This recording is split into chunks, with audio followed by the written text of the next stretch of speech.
Good afternoon. Thank you very much. Welcome to today's Brown Bag Lunch program. I'm Jared, and I'm the curator here at the Amelia Island Museum of History. Now, before we get started today, I do want to ask, so that we don't have any interruptions when our speaker is presenting, if everybody could silence or turn off your cell phones now, that would be wonderful. Now, before we dive into the history of the Patriot flag here, I do have a few announcements about our upcoming events at the museum. Our next Third on Third lecture will explore the deep history of Florida landscape painting, from the birds of John Audubon to the recent masterpieces of the Florida Highwaymen.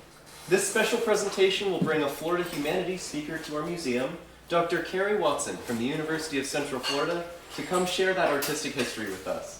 Whether you consider yourself an artist or just want to hear the history behind these iconic images of Florida, you won't want to miss this month's presentation on May 17th at 6 p.m. Next month's Brown Bag Lunch will be presented by Chip Kirkpatrick, who you may know as one of our talented team of volunteer docents who lead our guests through the museum twice a day. This presentation will explore the island's most famous charlatan, Gregor McGregor, and his period of control here, during which the short-lived Green Cross flag of Florida flew over Amelia Island. This chaotic period of our local history was brief but left a permanent mark here. So if you're interested in learning more, I invite you to join us on Wednesday, on the first Wednesday of June at noon to learn more. And of course, this weekend, please come visit the museum's gumbo booth at the Shrimp Festival. We'll be selling gumbo outside of the Palace Saloon and would love for you all to stop by and say hi. Now finally, I have the joy of introducing today's guest speaker. Susan Martin is a longtime docent and supporter of the museum. And as I understand, she is such an avid supporter that she actually made these flags that we've had on display throughout our Brown Bag Lunch series here. Susan guides our visitors through the island's history each week, and today we'll take you on a deep dive in one chapter of that history. I don't want to take up too much of your time, so without further delay, please join me in welcoming Susan Martin.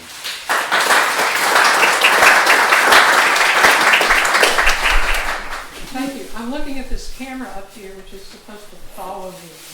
Very 1984. Thank you for coming. I actually asked Jared if I could do this flag because I knew there had to be more to the story. You know, we all think of it in our docent tours as 1 day or 2 day thing, and you know, it's kind of crazy, and what kind of a nut job was Matthews to take this on? And General Matthews seemed a bit sketchy to me. I hadn't investigated that. And the Secret Act, of course. We all talk about the Secret Act, and that seemed pretty sketchy too. So I knew there had to be so much more than to the story. I want to make a little disclaimer about my talk. There are a lot of dates. I said 50 years in the making. I'm starting with the treaty that concluded the Revolutionary War in 1783. That's where we're starting. There are a lot of dates, but don't worry about them. I will talk about each of the events in sequence. The dates are only for the people who want to kind of keep track of things, so don't worry about too much. Two things I want you to keep in mind through the entire presentation. The United States had two objectives, almost from the inception of its construction as a nation. One was to secure the southern border of the United States. They had Britain to the north and Canada. They wanted a more secure border on the southern part of the country. They also wanted, as part of that, a port on the southern oceans. They obviously had ports on the Atlantic Ocean, but they wanted a port in the south because they continued to be worried about Britain and Canada, which of course we all know now they were right to do so. Their second concern was Spain was their preferred neighbor. If they were going to have a neighbor in Florida, Spain was their first choice. France, maybe, definitely not Britain. They didn't want to be in a British sandwich. Britain and Florida, Britain and Canada. Because as you know, we ended the war for independence with no navy, a decimated army. There were only about 3,000 active soldiers left at the time of the signing of that treaty. We were in a real deep hole, and they were afraid Britain would come back. So let's start, like I said, with, press that, it will go, whoops, because it's upside down. The end of the Revolution, the Treaty of 1783, the first Treaty of Paris. Don't worry about seeing all this, it's just about the colors. Britain has Canada, that's a lot. We now have this as the United States. The original colonies are sort of lined out by that purple line, but we also got all the territory to the west of it to the Mississippi River in that treaty. Vermont's a little weird there. They've always been kind of weird. I went to college in Vermont. They're very weird. They didn't join the nation until 1791. They were kind of, let's see how it goes. Notice here, this area, this comes into play several times. It is contested between Spain and the new United States. And notice here, this is Spanish Louisiana. It is not French Louisiana. So we'll start with that as our point of reference. Okay, I mentioned the Treaty of Paris, and those are the three things I mentioned. That U.S. got all the Appalachians out to the Mississippi River, south to the 31st parallel, which is that straight line that is now the border of the panhandle of Florida. And Spain was not a party to this treaty, but they were given back Florida at the time of this treaty, which ended the British flag in Florida. So that was an interesting choice on the part of the United States to do that so blatantly in Paris at that treaty. But what happened started to get really interesting even then. In 1784, Spain closed the Mississippi River to all navigation by the United States. It's like, no, can't do that. Which cut the United States off from the port of New Orleans. That was difficult to swallow. Spain, and I read this in two different sources, Spain claimed that West Florida should now go to the edge of the Ohio River. That was their claim. Again, they weren't part of this treaty, so it really didn't matter, but that's what they claimed. What ended up continuing to be contested was that section of Mississippi and Alabama only. That kind of Ohio River thing went away, but I thought that was interesting. 1795, Pinckney's treaty took a lot of those issues in the first column and settled them very much in the favor of the United States. U.S. in the treaty between Spain and the United States in 1795, we regained navigation rights on the Mississippi. We gained duty-free transport of goods through New Orleans, which was pretty impressive to get it duty-free. And supposedly, Spain accepted the 31st parallel.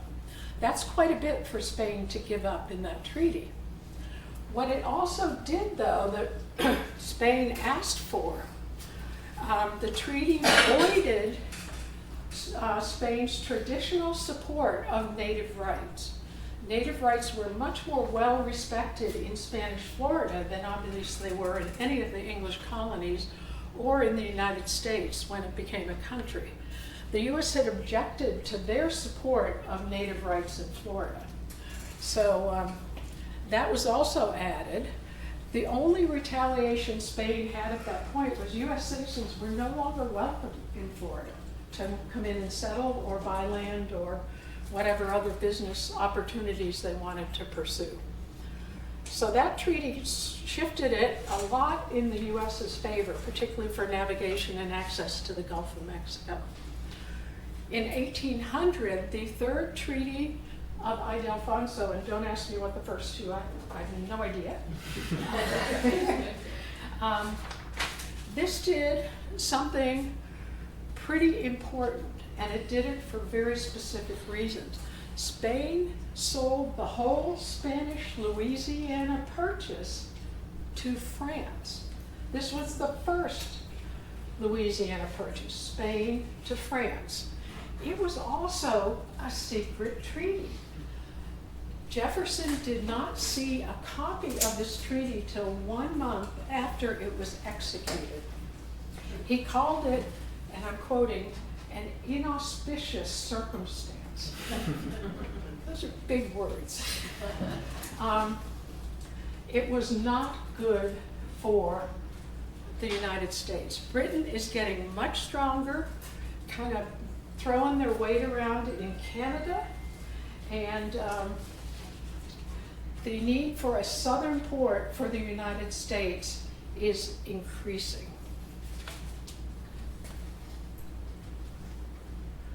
So let's review this a little bit, and then we'll head over to East and West Florida. Here's what happened to Georgia. It now goes all the way to the Mississippi River. 7 of the 13 colonies that joined to become the United States had competing or overlapping claims for all this land that just got added to the West.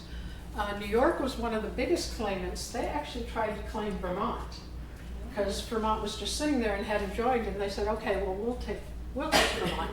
That didn't work out so well, and they had to pay a lot of money to get rid of it, and Vermont emerged as a state later. We now see the French Louisiana Purchase there, and we see the border here of East and West Florida at the Apalachicola River. That's important because in the Louisiana Purchase that was made from Spain to France, Napoleon wanted all the way to Mobile Bay.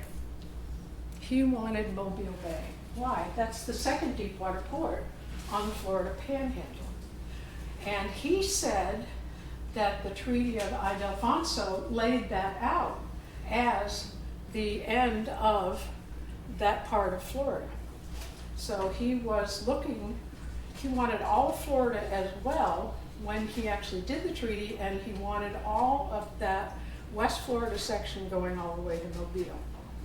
So we see now how the land is laid out. The 31st parallel is now the northern border of West Florida. Georgia and Tennessee have territory all the way to the Mississippi River. Mobile is still in West Florida with the Apalachicola River as the border between East and West. Why is this all happening to Spain, and why are they crashing and burning? And that was really the weak link in the whole thing. It was the reason the US was worried about Britain. They're a little worried about Napoleon, but he's mostly mucking around in Europe, so they don't care too much. But Spain is broke. They are literally broke. They have no money in their treasury. Every colony they have in the Caribbean, South and Central America knows that. And they are breaking out in independence, country after country after country, while Spain deals with France. And what happened in just one example of what happened in the Caribbean, in Santo Domingo, the Spanish army lost 29,000 soldiers trying to hold that colony. That was one example of one war that they lost so badly, and then Santo Domingo gained its independence. Half of those were lost to yellow fever. They just were not equipped to fight in this environment. So, 1803, the Louisiana Purchase, as we now know and love. Let me just look at one thing. Yeah, make sure I'm on the right page. France is now overextended. They are out of money. They can't seem to stop fighting with each other until they run out of money. And then they go sell something. France actually came to the United States and said, we need some money. Do you want to help us, or what do you want to do? The United States offered to buy New Orleans. That's all the United States offered to buy. And France said, no, we need more money than that. We'll sell you the whole thing. For an extra, I don't even remember, $5 or $6 million. It was a pitifully small amount of money. The United States did not expect to get all that land, but they said, hey, we're all in. And they also tried the Mobile, Alabama thing again, Alabama, but now in West Florida. They went back to the same Ildefonso Treaty and said, you should have had that part of West Florida. Now we're buying what should be your property. We should get that part of West Florida. And Spain said, nope, not happening, not getting it. But we did get New Orleans, so that was a big win for us. Spain continues to be weakened by the ongoing wars of independence in the Caribbean and South and Central America. Interestingly, at this time, Spain and France had held the balance of power in Europe against England. But things are about to change for the worse for Spain. They are edging themselves toward Britain in the late 1700s, first decade of 1800, because they are afraid of the French Revolution. What the heck was that?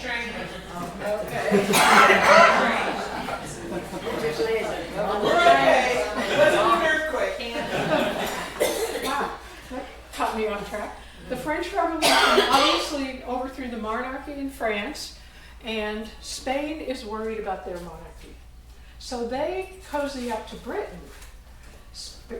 France takes that opportunity under Napoleon, and he says, I'll show you who's boss. And he invades Spain. And that begins the Peninsular Wars. He invades Spain and Portugal and puts his brother on the throne. A resistance government in exile aligns itself with Britain. We now have what I read in one source as the original First World War. The three powers in the world at that time are Britain, France, and Spain. And now Spain and Britain are fighting France. Meanwhile, all these French colonies, all these Spanish colonies, and all these British colonies are saying, we're independent. We don't have a government that represents us. We're starting our own. And a lot of them actually got it with very little fighting in the Caribbean and South and Central America. We are now really afraid because I told you France didn't have any money, Spain didn't have any money. Britain's looking pretty good as the guys that are going to occupy Florida, because the Spanish have asked for help several times and nobody has come to Florida. Jefferson, now president, sees a way for a final solution to acquire Florida for the United States. And look who his Secretary of State is. I always call him Little James Madison, shortest president. So anyway, we're now on page 6. I have to keep my notes so I get my dates right.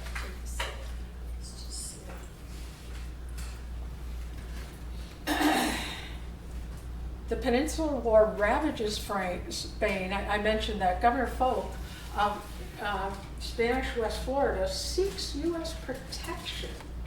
That can be interpreted many ways, but it actually was interpreted, and he agreed at one point in a letter, that the proposal to join the U.S.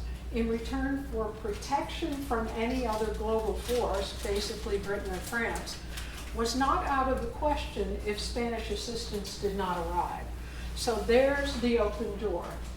And I have to tell you that in all of this, we're going to talk about East Florida and the Patriot War eventually, but all through the history of this, West Florida was the key.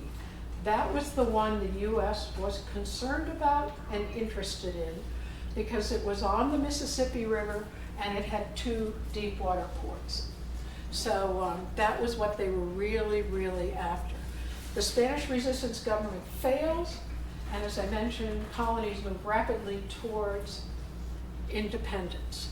This is where President Madison now fears that maybe West Florida will declare independence, and he sends General Matthews as a special agent to West Florida to push the U.S. annexation idea. He was not appointed by Madison directly. He did not meet with him directly. Madison asked the Georgia governor, Crawford, to, in quotes, take care of it. And he was the one who selected Matthews, who was a former governor of Georgia, and I'll get to that in just a minute. East and West Florida at this point are now in play for 4 countries: Spain, France, Britain, and the United States. Madison seizes the opportunity to finish what he started under Jefferson and bring Florida, both East and West, into the United States.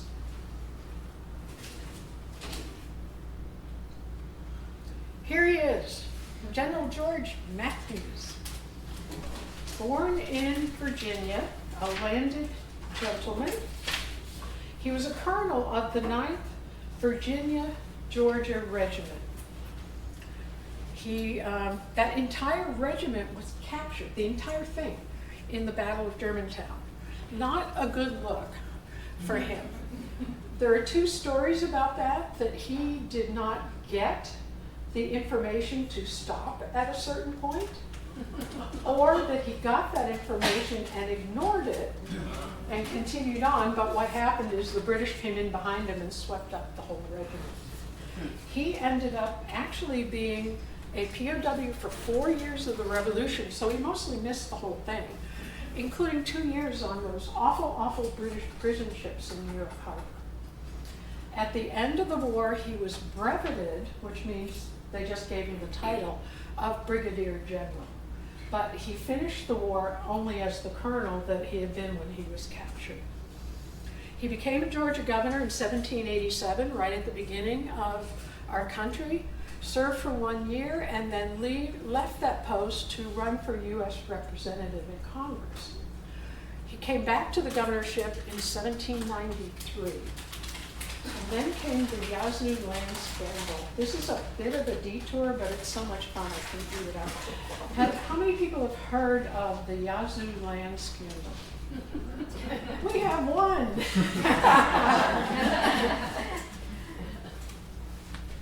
You think government is corrupt now? This is just unbelievable. Even Jared couldn't believe it. You remember this map that I drew earlier, and this is Georgia and Florida, and the Louisiana Purchase further out there, East and West Florida sitting there. Governor Matthews took that area outlined in red, and I apologize for my use of the little pen in Excel, or not Excel, but PowerPoint. I didn't do very well. But he sold it. The state of Georgia sold that land. It was 35 million acres. He sold it to these 4 companies. I don't know what the deal is with that unsold part. I could never figure that out. But he sold the rest of it. 35 million acres to 4 companies for $500,000. That's not much money even then. But that wasn't the only payment. There was also $500,000 in bribes, and that's documented. Their motto was bribe high, buy low. That was their motto. The bribes went to legislators, state officials, newspaper editors, anyone who had influence in the state of Georgia. Wow. Wow. This is the Yazoo land scandal. Matthews signed the Yazoo Land Act on January 7th, 1795. The sale went into effect, I think, in the late spring. In the fall of 1795, future governor of Georgia, Matthews is still governor, future governor of Georgia, Jared Irwin, and one of the 2 Georgia senators, James Jackson, flipped the election that fall and kicked out all of the Whigs, and in came the Jeffersonian Republicans again. Let me go to the next one. So he signed it in January 1795. These two guys flipped the fall election, sending the governorship and the legislature back to the Jeffersonian Republicans. 1796, in February, they didn't waste any time, inaugurated in January. In February of 1796, they nullify the sale. Okay, now what happens? Not until 1802 did Georgia give the land back. They just screwed around. The land was still under the control of the state of Georgia till 1802, but in the hands of half of the land was bought by northern speculators. Part of the settlement to give the land back in 1802 was that the federal government paid the state of Georgia $1.25 million. They sold the land for $500,000. Why is the government paying them $1.25 million just to get the deal done? Yeah. And these northern speculators, they turned out okay, but it took them a long time. They sued the federal government for taking away their land. And they ended up with $5 million, but it took them until 1814 to get that money. But this was just insane. Matthews basically disappears from the face of the earth. He opens a small plantation in West Florida. He does some other things. He kind of disappears off the face of the earth. Let's see what we do next. But he does come back, as we all know. He returns to Florida. He had spent, as I said, some time in West Florida, which he was familiar with. So,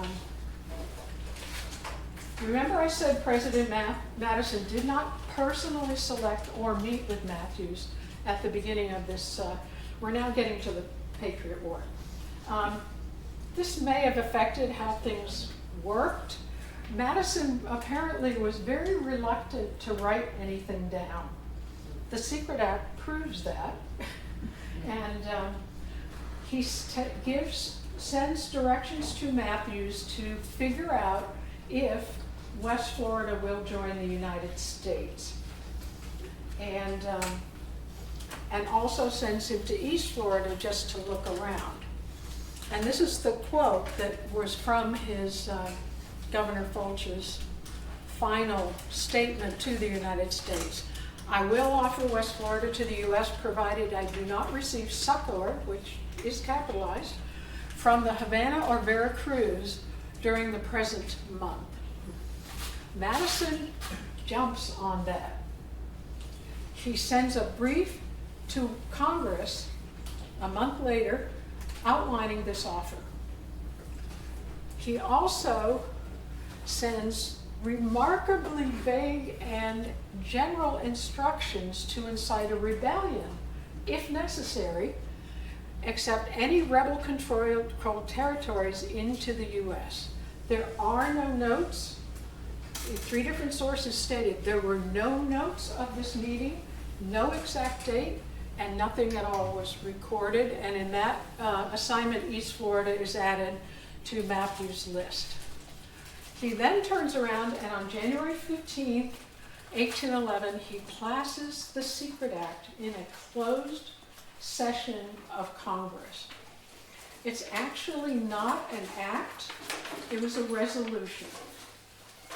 What he did the next day was to pass an act that said that the Secret Act resolution and the act that he was writing the next day would not appear in the annal of that session of Congress for at least 1 year. So I'll get to that now. There it is.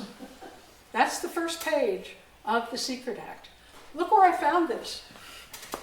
CIA.gov. Oh. Things just get better and better. We don't have a copy. I'm going to print you out all 17 pages for the archive. I think you're onto something. The resolution's very specific about taking over East Florida, as well as the offer already made by West Florida. And then here's what I mentioned just a moment ago.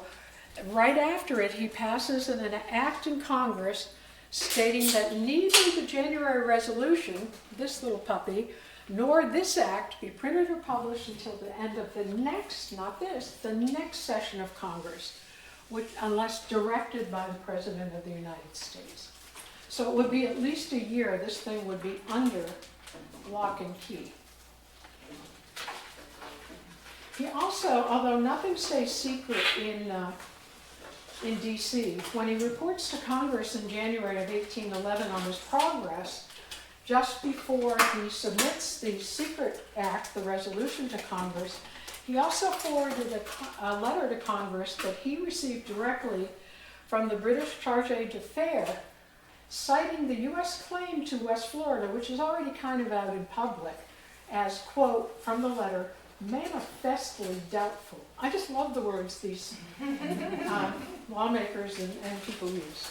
No secrets are allowed in D.C. Okay.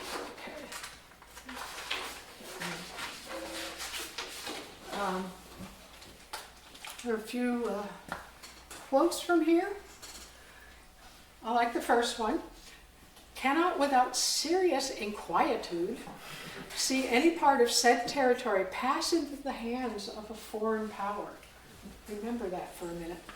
The President of the United States is authorized to take possession of and occupy East and West Florida.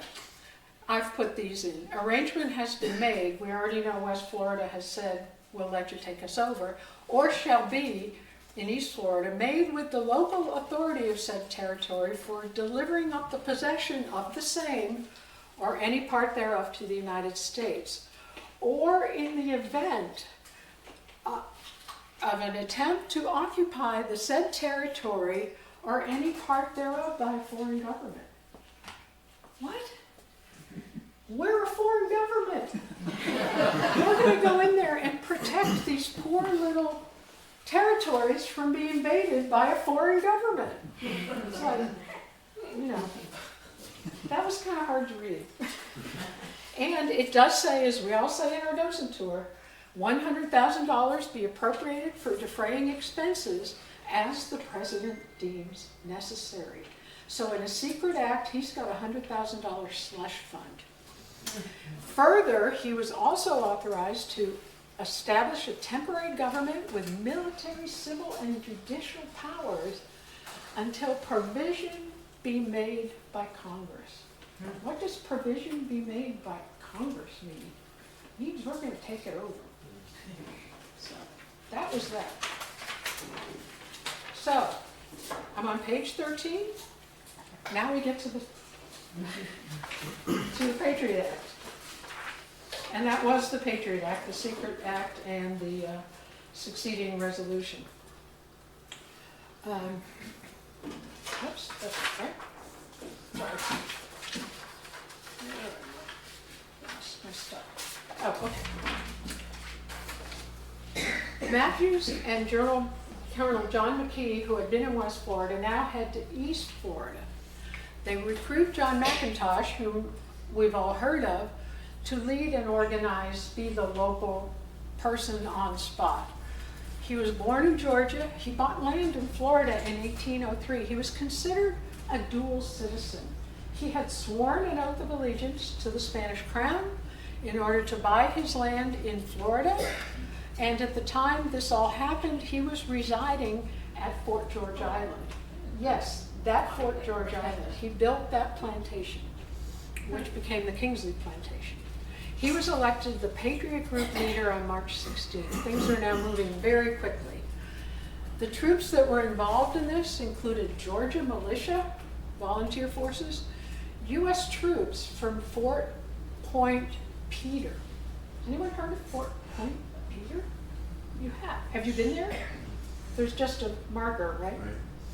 It was a reinforced, what do you call them, embankments, or it wasn't really a fort. It was a defensive position put there. It's only just north of St. Mary's, 6 or 8, 10 miles, I think, and to guard the St. Mary's River during the Revolutionary War. But there's still, at that time there were soldiers stationed there. The commander of Fort Point Peter was off to Washington at the time, and McKee, Matthews, and McIntosh convinced the acting commander that they needed all his soldiers for this little excursion they were going to undertake. And the guy said, I don't know, okay. You know, off they went. So they were part of the 125 and a few Spanish landowners. As we all know, they captured Fernandina on March 17th, put the Patriot flag up the flagpole, and asked to be annexed to the United States. There's not a lot else to say about that particular day. You know, they came in with no opposition.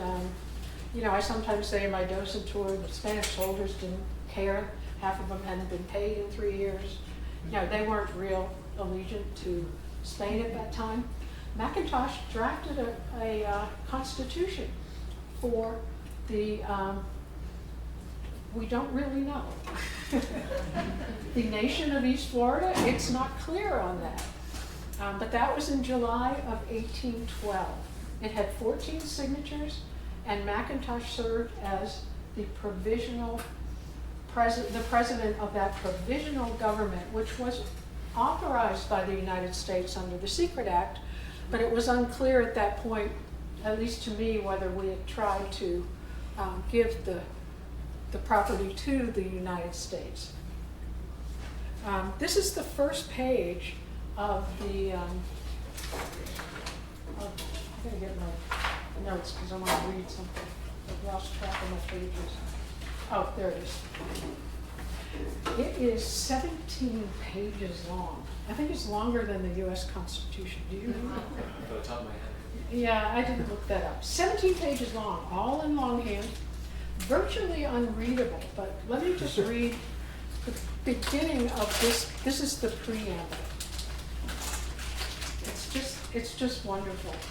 The people of the province of East Florida had lived for years under a bondage almost unsupportable, and though many of them had felt and all of them had witnessed the happiness which their neighbors, divided from us only by the river St. Mary's, experienced, they remained in this abject state, sensible of their situation until they discovered that new attempts were made to oppress and degrade them. I didn't think things in Florida were that bad. So anyway, that's all the, I didn't go through more than that. This paragraph is what's there. So the Spanish then go and make a lot of noise in DC, and we sort of technically hand it back over to them, but we're still very interested in pursuing the Patriot War, which we do, and the Patriots do move south, led by Lieutenant Colonel Thomas Smith. He's the guy who gave the go-ahead for the troops to join the battle from Fort Point Peter.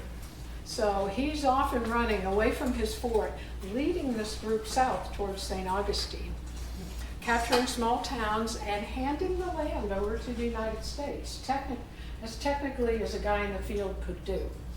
At Fort Mose, they hit their first Spanish resistance.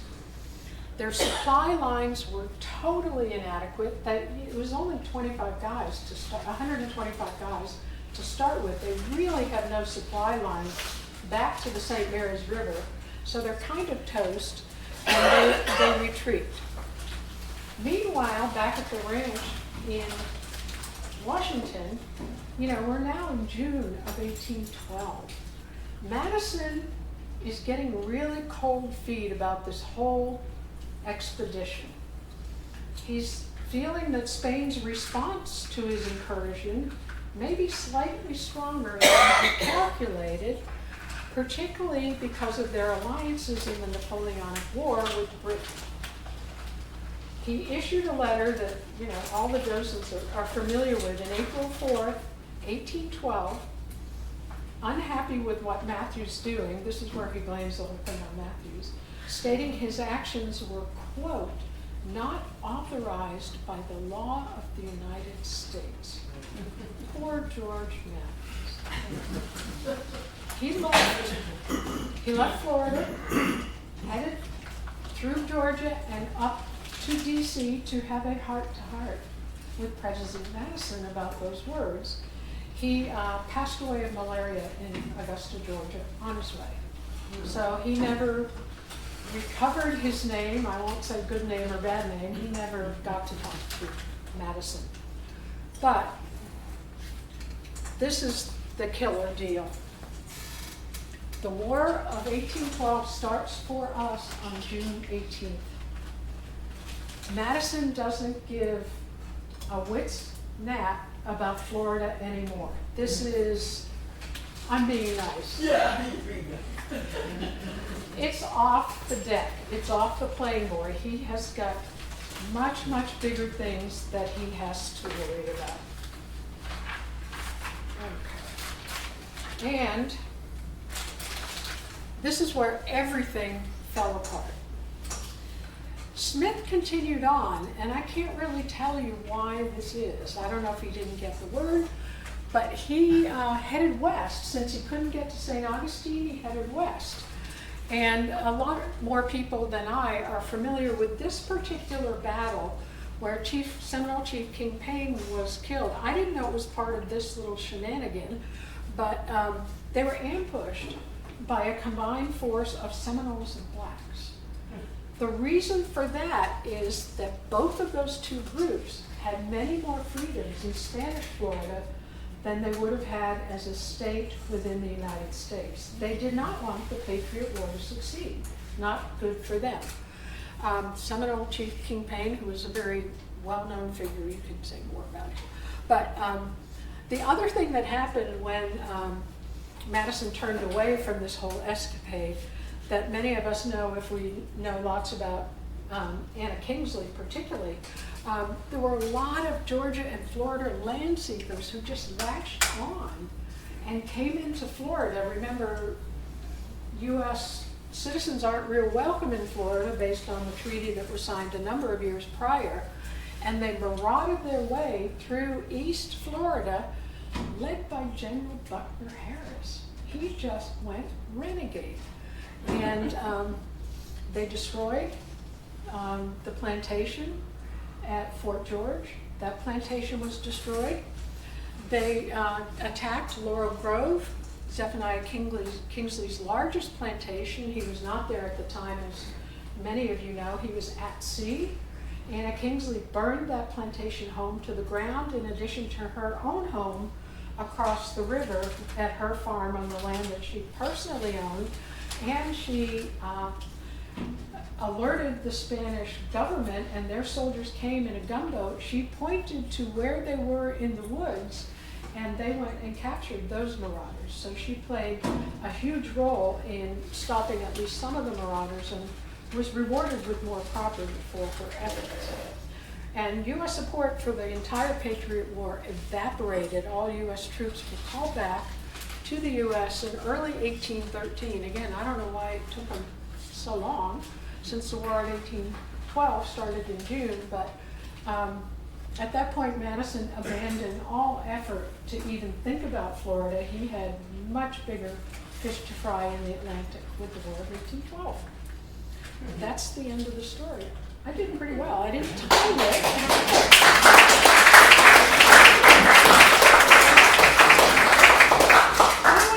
Questions, which I may or may not know the answer. Yeah. So obviously the Spaniards then came back. Yes. When was that? How long was the Patriot flag up before the Spaniards put their own flag back up? Do we have a real answer for that? A lot of people say 24 hours, but the 24. It was 48. 48, okay. They obviously had to get word back to DC that they ran it up the flagpole immediately when, and I believe, I don't know if this is true, Matthews was told to stay in St. Mary's and kind of be invisible as the face of the American troops, and it was supposed to be a popular uprising of Spaniards and landholders and these oppressed people in Florida, and there were supposed to be no shots fired. But my understanding is the flag went up immediately because, as I said, the Spanish soldiers didn't care. Yeah. I don't know how long it took to get the official word back to Madison that they had succeeded in taking the first part of East Florida, which was Amelia Island, and I don't really know how long it stayed up. I'm not sure anybody knows. Do you have a guess, Rob? Do you say 24 hours? I've heard that. I can't say, I think it was longer than that. It was longer than that, but a number of docents call it the 24-hour flag. But there's no real evidence of when Madison actually backed down and had it taken down.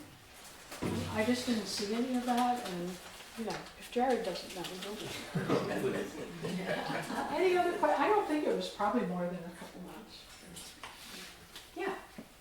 Oh, I've just got a little tidbit of information Oh, that great. anybody might want to use about malaria. McIntosh died in Atlanta from malaria, and I happened upon a book about 2 years ago and read it from cover to cover. It's a big fat book, and I thought it would be really dry reading, and it's called Mosquito. And I thought it would be very dry reading, but it was amazing. The guy linked mosquitoes through all of human history in how mosquitoes worldwide affected so much, like everything, every war, including the Civil War. It determined the outcome of many wars. I'm sure it did. So it's a historical book that is factual, and it links mosquitoes, and it brings it right up to today and today's scientific efforts to track mosquitoes, which is moving further and further north into the tundra, and all the different species and the ones that carry malaria and so on. It's really interesting reading. I have a question for you. When did they actually figure out that mosquitoes were the carrier? No, I don't know. I can't remember. There was so much information in that book. It was just fascinating. It took them a long time. And this was Matthew's third bout of malaria, the one he died of. He had contracted it in West Florida and had 2 bouts of it, and this third one. There is something I do remember about it, that all, strains of malaria originate in Africa, in, I think it's West Africa. So they begin there, but they spread worldwide. And I think there's 3 strains that made it over to this country. And they're all different in virility. Wow. But Interesting. what really struck me was how it affected human history. I mean, the mosquitoes really determined the outcome of many, many wars. Like, for example, World War II. World War II. Hitler was the first attempt at biological warfare. Basically, is what he said. Is that they brought mosquitoes into Italy. There's a big swamp that goes across there, and he pulled his troops back to a certain point there and brought mosquitoes into this swampy area in between the troops in order to, it's just amazing. Well, and you don't know, I mentioned that in Santo Domingo, half of the 29,000 soldiers of Spain, Spanish soldiers, were killed by yellow fever. Yes. They couldn't fight. Yeah, and it was rampant here as well. I just looked it up. It said they first linked mosquitoes with diseases in 1877, malaria 1897. Wow. So Yeah. it's pretty late. Yeah, that's interesting. Wow. Walter Reed could figure out. Yeah, they just didn't know. I didn't know one. You mentioned that General Matthews was both a Virginia landowner, a landed gentleman from Virginia, and owned a plantation in West Florida. My understanding is that's sort of where he disappeared in those intervening 20 years, or whatever it was, 15 years. I didn't do a lot of research into that. I was just curious if you had, in your research, uncovered anything about, did he, hold people in slavery? Was there evidence or records of that activity? I didn't look at that. Yeah. I didn't look at that. Virginia, I would say. Yeah, the bell probably, goes off in my head. Yeah. you know, probably lived down the street from Washington, and, you know, I don't know, I didn't look at that, but I would not be surprised. Because he lived in Virginia, he lived in Georgia, he lived in West Florida, he was a farmer, not surprising. But, the Yazoo land scandal really put him out of the picture for a long time. And I'm not sure Madison, if he had had his choice, would have picked him. But he asked the current governor of Georgia, who was not Matthews, to find someone. He picked him, they may have had a relationship or something, but he was kind of a sketchy guy. Yeah. As I suspected from the beginning, which is why I wanted to find out more about him. But when I saw the Yazoo land scandal, because I lived in Atlanta for 23 years, I thought, oh wow, I've heard of that. Yeah. I think it was the prior slide you said, made a comment, something about after they put the flag up here, they got the Fort Moles or something before there was Spanish resistance. It's upside down. St. Augustine. You're St. Augustine. Yeah, okay, It's so the it's between first here and St. African American Okay. Yeah. creating a park to recreate the port. And it would have been manned by black soldiers at that time. Yes. So of course they would have fought very hard against an incursion from the United States. Yeah. Yeah. Yeah, they basically turned him away at that point. But his supply, it was such a small group of people. One of the articles mentioned that he just had no supply lines back to anyone who could help him out. So it was kind of a dead end. Why he then went west is a very interesting question. And because he went west, that may be why he never got the word to, like, you know, pack it in. I don't know. Can you translate the words on the flag? Yeah. Yeah. My Latin is rusty. The rule of the people is supreme. Ah. Salus populi lex suprema. The rule of the people is supreme. Why were they called Patriots? Because they were seeking independence for Florida, probably following the Revolutionary War, Patriots.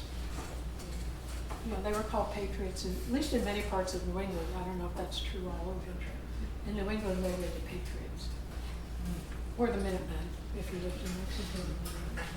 It seems important to note that when you said one of the goals was to establish the border, make sure Yes. the border was secure. The way I understand almost all of that, besides the idea that other foreign powers were going to take the land, was that the southern states were losing slaves by the droves as they came into Florida. Yes. Where They if probably they swore allegiance to Spain and Mhm. became Catholic, they could be citizens and Mhm. free. Mhm. And without that impetus, it probably wouldn't have been anywhere near That's as a strong. really good point. If slaves could get away, Florida was the place to go. Mhm. And I wanted to mention something else that I didn't say that made me think of that, if I can remember. It just went out of my brain, but it'll come back. It'll come back. Any other questions? Now I'm going to have to remember what I forgot. Where was the Seminole battle? That was between the Africans and the what? Trying to 1812, I think. Oh, where was that battle though? All I know is it was West Florida. Yeah, Do I you think know it's exactly? closer to the Gainesville area, if it's the battle I'm thinking of. I think it was, they were headed to Gainesville. Mhm. That is correct. They were headed to Gainesville. Now that you say that, I remember that. Oh, I remember now what I wanted to say. It had to do with the Yazoo land scandal.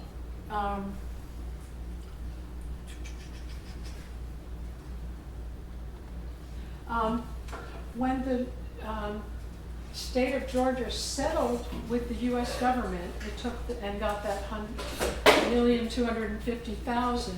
One of the things they also got, now that they had to get this land back and they were going to try and settle it and sell it appropriately, but settle it in the traditional way, The other thing they got in exchange for settling with the US government over the Ozzie land scandal was that the US government would negate all claims to land of all Native Americans in the Georgia territories, which led up direct line to the Trail of Tears, 20 years later. That requirement of the state of Georgia in settling in 1802 with the US government, that was one of the conditions of Georgia settling, that the government would negate all Native American land claims in Georgia. I thought that was really interesting. You know, bringing up my kids in Georgia, I've been up to Ottawa, and it's impressive. You know, the number of people who lived there, they published their own newspapers, you know all that. They were an amazing Native American civilization in northeast Georgia. They dressed in Americanized clothes, they spoke perfect English, and then they're all shipped to Oklahoma. But anyway, that was the point I wanted to make. That came out of the settlement of the Ozzie lands. So you never know, unintended consequences. Any other questions? I'm so happy I remembered that. Maybe I'm not. That's great.